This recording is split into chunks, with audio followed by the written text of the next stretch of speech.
Now, the main thing to do when watching a film about a newcomer to the MCU, as is presumably the case of this Dr. Sleep person, who is, I presume, some sort of spin-off of Doctor Strange, is to work out their powers, their limits, how they fit into the MCU as a whole, and... What do you mean this isn't an MCU film? A Stephen King film, you say? And why, pray, do I need another Stephen King film in my life? Really? Was Cell, The Dark Tower, It, Chapters 1 and 2, Gerald's Game, Pet Sematary, In the Tall Grass and 1922 in just the last 2 years not enough King for everyone? And there's 3 more still to come out? Never a communist revolution when you need one. To think.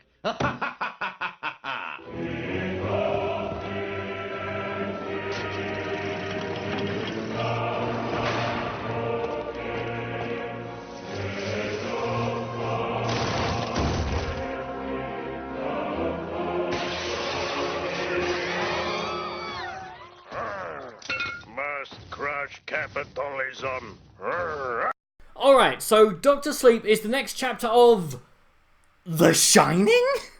Okay, that's sort of like getting a jobbing painter to paint the Mona Lisa's sister, but whatever keeps the shareholders happy, I guess. So, yeah, I was slightly iffy going in on this because, well, not only is it a sequel to a masterpiece that still holds up like you wouldn't believe, but the director, Mike Flanagan, whilst having a background in horror, hasn't really done anything with his films to make me think he'd be a good fit for something on this scale. I mean, he did a great job with Ewan McGregor, whose scariest scene to date has been that baby in Trainspotting.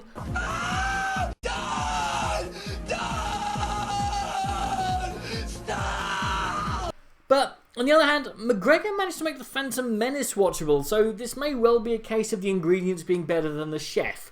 Back with Dr. Sleep, and you can call me a bluff old traditionalist, but I like it when my horror films are actually scary. I like psychological horrors to get inside my head as I'm walking home and jumping at every shadow. Creature horrors to make me think there's someone under my bed, and creepy evil society horror films to make me look at everyone more suspiciously than I already do in case they have designs on my tube seat. Dr. Sleep did none of those. In fairness though, this film didn't seem to know what it wanted to be. We start off with Danny Torrance, eventually played by McGregor, recovering from what happened in the original film, still being hunted by the ghouls from the Overlook Hotel and desperately trying to escape and or fight back, which worked for me. And then it was 8 years later and I was in the opening film of the young adult dystopia trilogy with Abra, Kylie Curran, realising that she has a grab bag of plot-relevant powers and is going to be relentlessly pursued by a miscast Rebecca Ferguson as a member of a cult known as the True Knot who prey on children with powers to remain immortal and... Now, I'll confess, it's been about 5 days since I last saw The Shining, but I don't remember anything about power-stealing immortal death cults. Was there a scene in some extended edition I missed? Alright, calm down, breathe... New chapter, not direct sequel, remember?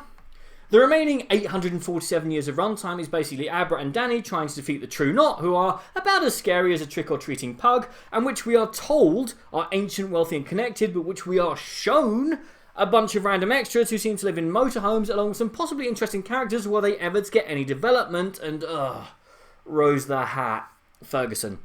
A fine actor, but this role needed an Eva Green, or someone who can be playful and charming, drawing their prey in, and then turning on a sixpence when escape is impossible. Think a deep-sea anglerfish turned human, and you've got the idea. Now, I will confess that the last 20 minutes of this 152-minute drudge really and truly worked and showed me what this film could have been, but by then it was far, far, far too late. Dr. Sleep did not need to be 152 minutes long. No horror film needs to be 152 minutes long. Especially a film that's in dire need of a visit from the editor's pruning shears. Were a version to be released with 30 minutes missing, I doubt anything of significance would have been lost. Which is annoying as there's one good and one generic film in here. If it could make up its mind about whether it wants to be a film about a man trying to use his psychic abilities to help others, constantly hunted by things we can't begin to understand, let alone fight, haunted by his childhood and the madness of his father, or is it yet another young adult novel about someone discovering they're a special snowflake with powers, getting a mentor, meeting a villain, and then sequel bait? Because I know which one I wanted to see. I know which one I paid to see. Doctor Sleep, are we sure he's not in the MCU, is an epic misfire. It's a horror film that isn't scary, a psychological film that can't get in your head, and it just seems confused. It's 2 films for the price of 1, with both hindering the other. With a few edits, this could have been a 12A action film. All that was missing were the 2 hunky boys fighting over our lead. Its characters lack development. Its villains are told to be one thing and shown to be another, and with pretty much the sole exception, maybe its first 15 and last 25 minutes, the whole thing just felt sanitised, dull, and slow. So I definitely think you should skip it. But what did you guys think? And which character do you most want to pick up with 15 years down the road? Comment below, let me know. I'm Daniel, it's been Dunking. If you've enjoyed this video, please like, share, and subscribe.